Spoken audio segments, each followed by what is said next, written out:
plug a device such as a laptop into the VN, you need two cable connections to make that happen. The first, HDMI, that will deliver video and sound, and USB for touch. I'm going to plug each end into the TRUTOUCH.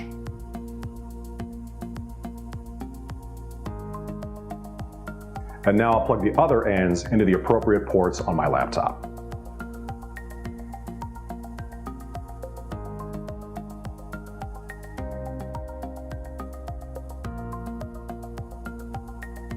Next, I'll choose my laptop as a source on the VN. I've got a connection button right here. When I touch that, I can then choose a source. I've got it plugged into HDMI front, so it'll show me a live preview right here.